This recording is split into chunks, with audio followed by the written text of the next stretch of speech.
Les grossesses jumellaires sont particulièrement bien accueillies dans les foyers ou encore les communautés.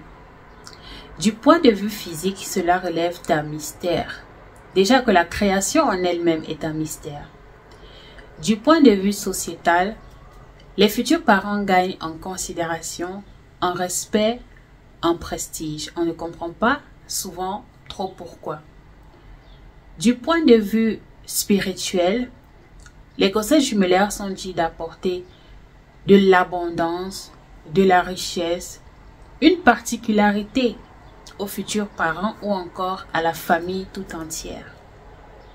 Je prends l'exemple des grossesses jumellaires pour illustrer l'acronyme SOPK, syndrome des ovaires polykystiques.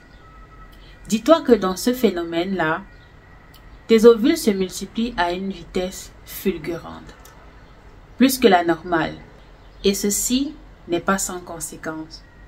Si c'est la première fois que tu passes par ici, je suis Grâce, l'ange gardien de ta santé, assistante médicale et micronutritionniste. Cette chaîne vise à l'autonomisation de ta santé, de ta beauté, mais aussi de ton bien-être. N'hésite pas à t'abonner pour ne pas manquer les prochaines vidéos. Cette vidéo est la première d'une série de 4 vidéos dans laquelle je vais t'expliquer dans les détails les plus explicites possibles ce que c'est que le SOPK. Dans la vidéo d'aujourd'hui, nous allons parler de la définition, tout simplement, comprendre ce que c'est. Nous allons ensuite parler des symptômes individuels, mais aussi des symptômes reconnus cliniques. Et je vais également te parler des facteurs de risque, donc des risques que peuvent causer ce syndrome-là. Dans les prochaines parties, on va aborder d'autres thématiques comme les causes, les symptômes, les traitements possibles et aussi les mythes, parce que oui, lorsqu'il y a quelque chose qu'on ne comprend pas, il se raconte un peu tout et n'importe quoi. Et dans les vidéos, on va déconstruire ces fameux mythes. Donc, je t'invite à t'abonner, à partager cette vidéo à une personne de ton entourage pour qu'elle rejoigne la chaîne et puisse profiter de ce merveilleux contenu. Qu'est-ce que c'est que le syndrome des ovaires polykystiques? Alors, c'est un déséquilibre, c'est un désordre hormonal. Voyez les hormones comme des récepteurs chimiques qui sont là pour échanger une information d'un point A à un point B. Elles communiquent entre elles. Et le but de cette communication est l'échange d'informations. Et étant donné que les cellules s'échangent comme s'il y a des informations, cela participe au bon fonctionnement de notre corps, en d'autres termes, à l'homéostasie de notre corps. Donc, une fois qu'il y a une information qui n'est pas émise proprement, reçue proprement ou encore interprétée correctement, le corps est sans dessus-dessous. Et c'est ce qui, par ricochet, va occasionner certains symptômes, tout simplement parce que le corps n'arrive pas à opérer certains mécanismes comme il se doit. Dans le cas du SOPK, on observe principalement une surproduction des hormones masculines. C'est quoi les hormones masculines? Testostérone, cours de CM2, testostérone, androgène. Et je tiens à dire que toutes les femmes, même les femmes qui sont en bonne santé, ont également des hormones masculines, mais en petite quantité. Mais lorsque ceci prédomine dans le mauvais corps, effectivement, il y a des conséquences. Et du fait de la production excessive d'hormones masculines, l'ovulation sera soit pas du tout présente, soit interrompue à certaines périodes, ce qui fait que les ovules vont rester accumulés dans les ovaires. Et c'est comme ça que, si vous regardez en échographie, je vais vous en mettre un sur l'écran, d'un ovaire polykystique, eh bien, il y en a beaucoup trop d'ovules. Parce que dans la plupart des cas, il n'y a pas du tout d'ovulation, malgré que ces femmes-là ont leurs règles tous les mois. Et la plupart du temps, des règles irrégulières. Mais on va revenir à ça dans les prochaines explications. Les femmes qui souffrent du SOPK ont des caractéristiques observables qui sont différentes. Et on parle ici de phénotype. Maintenant, au but de leurs différences physiques, elles ont une constitution génétique différente. Et là, on va parler de phénotype.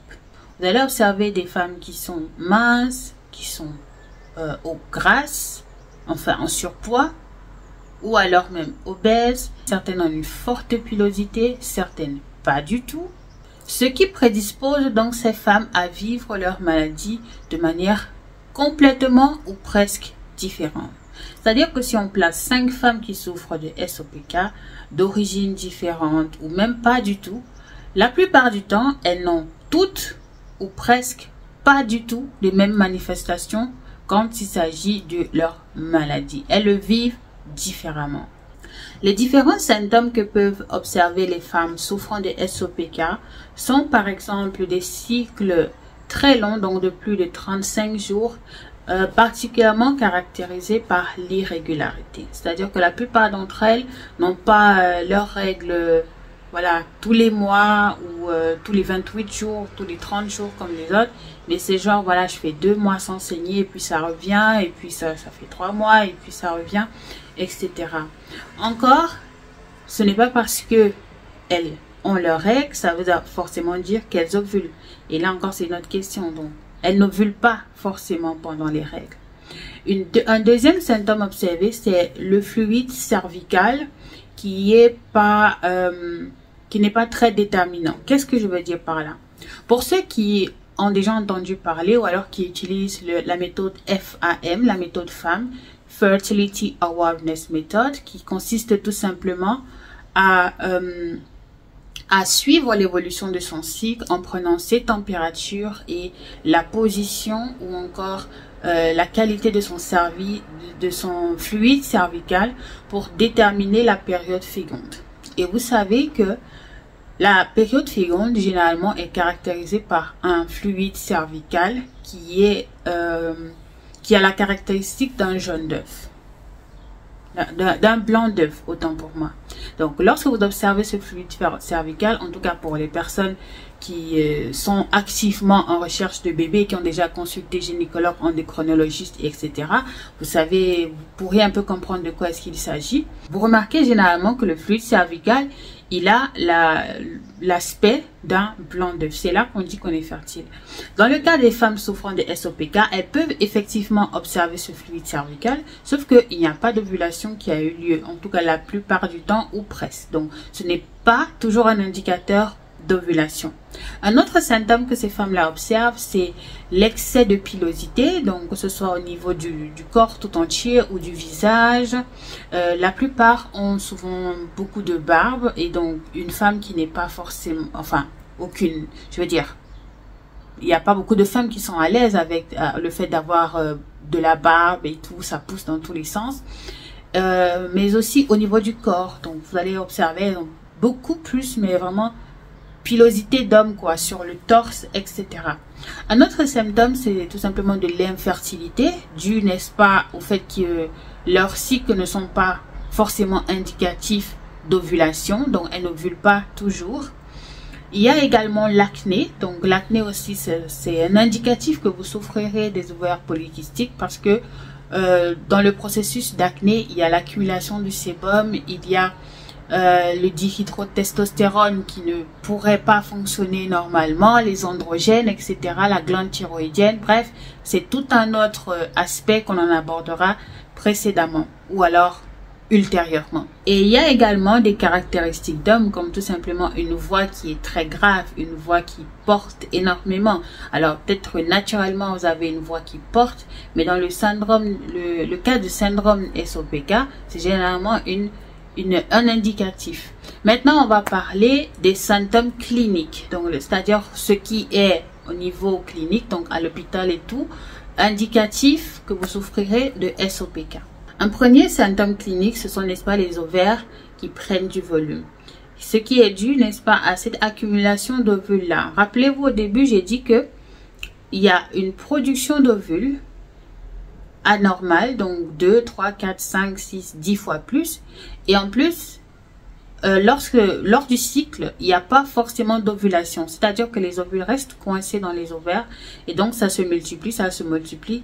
Et forcément, comme le corps, il est intelligent, il va tout simplement commencer les ovaires vont commencer à s'élargir pour pouvoir donner à la place, n'est-ce pas, permettre à ces ovules-là d'y rester, de contenir ces ovules-là au final. Et comment est-ce qu'on détermine cela? Eh bien, c'est par une échographie. Donc, c'est pour cela que lorsque vous avez des symptômes, vous avez des manifestations, des choses que vous ne comprenez pas, avant d'aller boire des tonnes d'herbes et des décoctions, etc., qui, pour la plupart du temps, aident, pensez à aller d'abord faire un check-up. Parce que s'il se trouve, vous êtes en train de soigner ce qui n'existe pas. Un deuxième symptôme clinique, c'est un taux élevé d'androgènes, notamment de testostérone, mais aussi de l'hormone lutéinisante.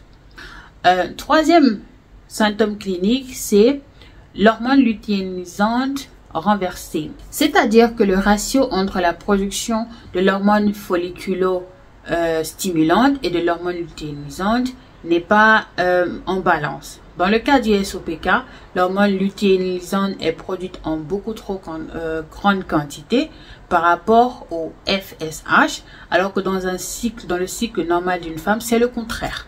Donc, automatiquement, il y a un balance, il y a déséquilibre.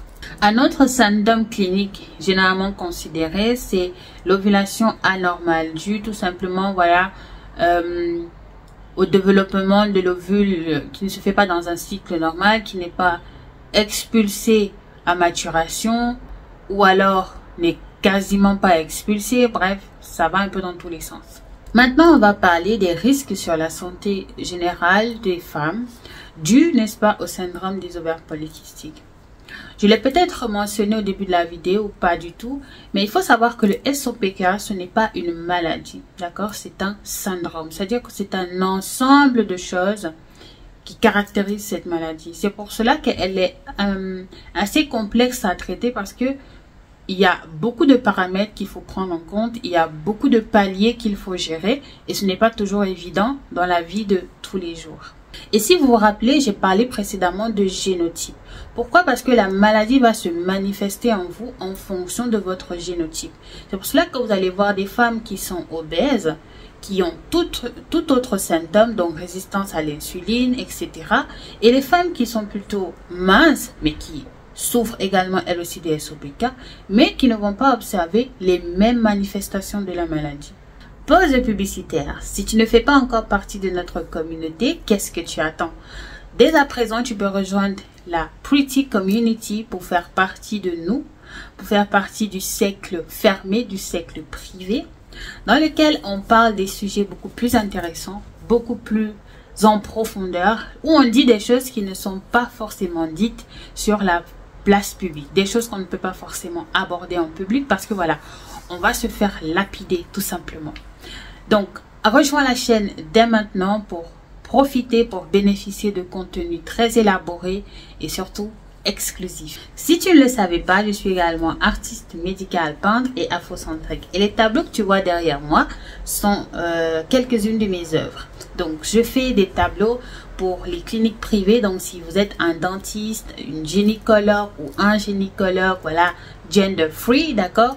Vous êtes un médecin généraliste qui est basé en Allemagne et que vous souhaitez que je confectionne pour vous un tableau personnalisé pour votre clinique privée, tout simplement, vous pouvez me contacter pour cela. Ceci, par exemple, c'est une commande de ma gynécologue.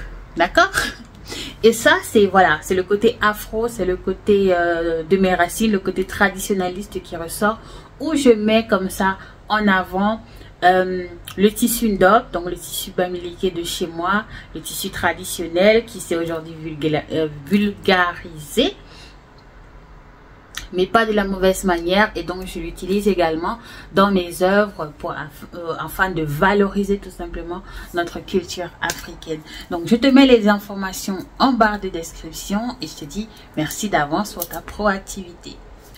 Les risques à long terme du SOPK sont divers et variés, parmi lesquels la résistance à l'insuline, ça c'est la première de toutes, la principale.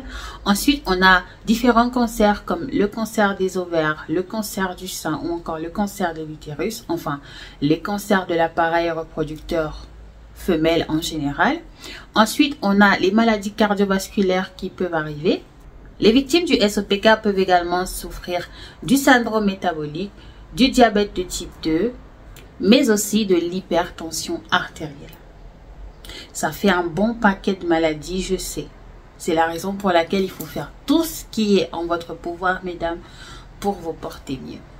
J'aime souvent ironiquement répondre à certaines personnes en disant « Si vous n'investissez pas pour rester en santé, eh bien vous investirez pour vous soigner. » Nous sommes arrivés au terme de cette vidéo. J'espère que tu as appris quelque chose. Si tu n'as pas mis ton like, fais-le, d'accord? C'est gratuit et en plus, ça aide énormément cette chaîne au niveau de l'algorithme. Dans la deuxième partie, nous allons parler des causes et des méthodes de diagnostic du SOPK. Donc, reste scotché. Partage cette vidéo dans les groupes WhatsApp, sur tes réseaux sociaux. Invite les femmes de ton entourage à rejoindre cette chaîne. Définitivement, elles en seront plus que satisfaites. Je te dis à bientôt. Porte-toi bien. Ciao, ciao.